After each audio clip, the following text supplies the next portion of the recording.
اللہ صاحب نے کہا کہ میں نے عمومی بات کی تھی، اس میں میرا کوئی جنس کے حوالے سے مطمع نظر نہیں تھا.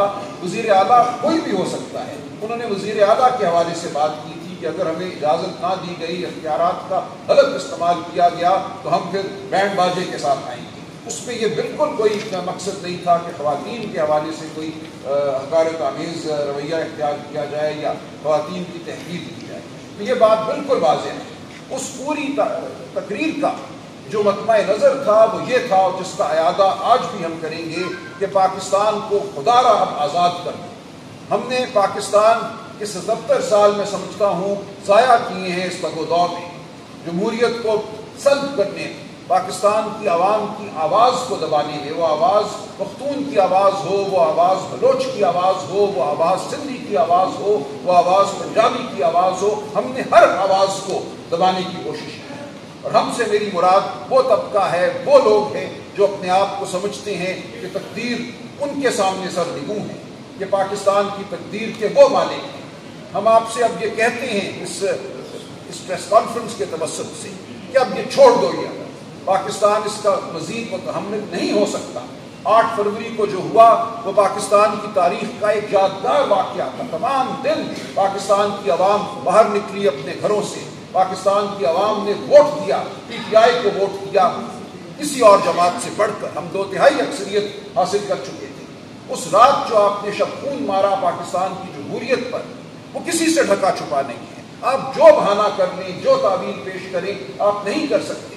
اس جھوٹ کو چھپانے کے لیے اب آپ ایک کے بعد دوسرا حملہ کر رہے ہیں پاکستان کے آئینی نظام پر. پہلے آپ نے عدلیہ کو مخلوط کرنے کی کوشش کی. عدلیہ میں بھی 6 جج اٹھ کھڑے ہوئے. خط لکھا اسلام آباد ہائی کورٹ کے ججوں نے، جو ایک تاریخی اہمیت کا خط ہے. اس نے، میں سمجھتا ہوں، ہمارے پورے عدالتی نظام میں ایک نئی روح مقبول کی ہے. آج اگر کوئی حاضر سروس جنرل کو نادرا کے عہدے سے معزول کرتا ہے جج، اس کے پیچھے وہ عزم ہے کہ اب ہم نے آزادی حاصل کرنی ہے، ہم نے آئین اور قانون کے مطابق اس ملک کو چلانا ہے. لیکن آپ آج بھی یہ نہیں مان رہے. آج بھی آپ ججوں کی ڈگریاں ختم کرانے کے در پہ ہیں. آپ سمجھتے ہیں آج بھی آپ دھونس سے ڈرا کر کوئی آئینی ترمیم کریں گے اور منظور نظر ججوں کو آپ توسیع دیں گے. یہ نہیں چلے گا نظام اس طرح سے. جو کچھ ہوا ہے 8 فروری کے بعد عدلیہ کے حوالے سے، جس طرح عدلیہ کو مخلوط کرنے کی کوشش کی گئی، یہ کہا گیا کہ ہم حاضر سروس ججوں کی بجائے ریٹائرڈ ججوں کے ذریعے الیکشن کے جو معاملات ہیں، جو الیکشن اپیلیں ہیں، ان کا فیصلہ کرائیں گے. اور حاضر سروس جج جو ہیں ان کو بالکل سائڈ پہ کر دیں گے. ریٹائرڈ جج ایسے آئیں گے جن کو آپ کانٹریکٹ دیں گے، معاہدے دیں گے، تاکہ وہ سر نیچا کر کے تنخواہ لیں، اور تنخواہ لیتے لیتے 5 سال گزار دیں، جو اسمبلی کی مدت ہے. یہ ہم نہیں ہونے دیں گے. اس کے خلاف ہم عدالت میں تو ہیں ہی، لیکن ہم سڑکوں پہ بھی آئیں گے، ہم میدانوں میں آئیں گے، ہم ہر گلی میں جائیں گے، ہر ہم گلیے میں جائیں گے. یہ جھوٹ جو ہے ہم اس کو سامنے لا کر رہیں گے. یہ جھوٹ پاکستان کی عوام سے ہوا ہے. جو امانت ہمیں پاکستان کی عوام نے سونپی تھی، اس امانت میں خیانت آپ نے کی ہے، ہم نے نہیں کی. ہم اس امانت کے وفادار ہیں.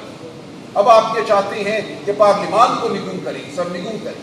جو کل واقعہ ہوا وہ انتہائی شرمناک واقعہ ہے. شرمناک اس کے لیے مناسب لفظ بھی نہیں ہے.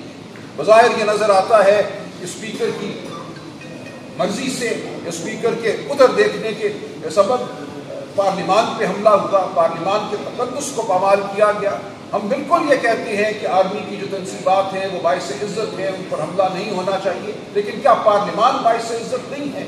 آپ نے جو 9 مئی کا ایک بیانیہ بنایا، ہم کہتے ہیں خود ساختہ بیانیہ بنایا، چرائے گئے CCTV فوٹیج کی بنیاد پر بیانیہ بنایا. ہم آج دن تک کہہ رہے ہیں ہمیں دکھاؤ 9 مئی کو کیا ہوا، ہمیں بتاؤ کس نے آگ لگائی، کون کیمیکل لے کر آیا. ہمارے لوگ تو نہتے تھے، ان کے پاس تو کوئی ایک چھڑی بھی نہیں تھی. ہم نے بہت جلسے کیے ہیں، بہت ریلیاں نکالی ہیں. عمران خان پر قاتلانہ حملہ ہوا، ایک گملہ نہیں ٹوٹا. اس دن کیا واقعہ ہوا وہ CCTV فوٹیج ہمیں کہا جاتا ہے ناپید ہے، صرف چھوٹے چھوٹے ٹوٹکے ہیں جو ہم آپ کو دکھائیں گے. پوری بات جو ہے وہ ہم سامنے نہیں لائیں گے. اور آدھا سچ جھوٹ ہوتا ہے، آدھا سچ ہمیشہ پورا جھوٹ ہوتا ہے. تو اس جھوٹ کی بنیاد پر آپ ایک جمہوری جماعت کے پیچھے پڑ گئے جو پاکستان کی سب سے بڑی جماعت ہے. آپ سمجھتے ہیں کہ آپ اس کو ختم کر دیں گے. آپ ایسا نہیں کر سکیں گے. یہ کوئی تالے آزما تاریخ میں نہیں کر سکا. بہت سو نے کوشش کی ججوں کو مروب کریں، بہت سو نے پھانسیاں دی، بہت سو نے سیاستدانوں کو ہٹانے کی کوشش کی، ان کی زندگی تک، لیکن وہ جماعتیں قائم رہیں. کیونکہ جب جماعت عوام کے دل میں جگہ کر لیتی ہے تو کوئی طالع آزما، کوئی طاقتور اس جگہ کو ختم نہیں کر سکتا۔ آج پی ٹی آئی پاکستان کے عوام کے دلوں میں بستی ہے، آپ اس کو ختم نہیں کر سکیں گے۔ آپ ہوش کے ناخن لیجئے۔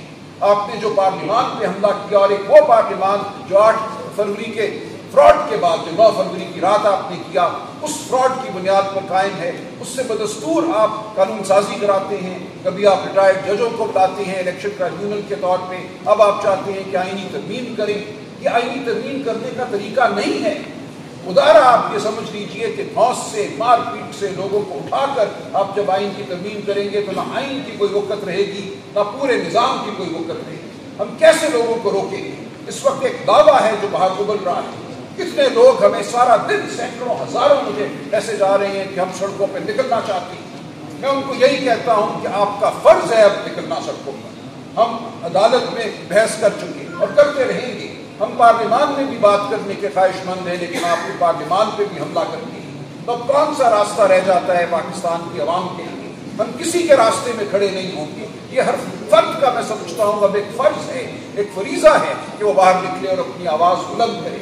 عدلیہ کو اگر آپ معطوف کرتے ہیں، پارلیمان کو اگر آپ معطوف کرتے ہیں، تو سڑک کے علاوہ، میدان کے علاوہ کوئی جگہ نہیں رہ جاتی ہے جہاں پاکستان کے عوام اپنی آواز بلند کر سکے۔ ہم نے ایک جلسہ کیا جس کی آئین ہمیں اجازت دیتا ہے، آئین میں اس کو بنیادی حق کہا گیا ہے۔ آپ نے ایک دن پہلے قانون بنا کر کہا کہ جلسہ کرنا بھی جرم ہے۔ کون سا جلسہ ہے جو سوئچ بٹن دبا کر 7 بجے ختم ہو سکتا ہے؟ جب لاکھوں کی تعداد میں عوام آتی ہے، اس عوام کو آپ ایک چٹکی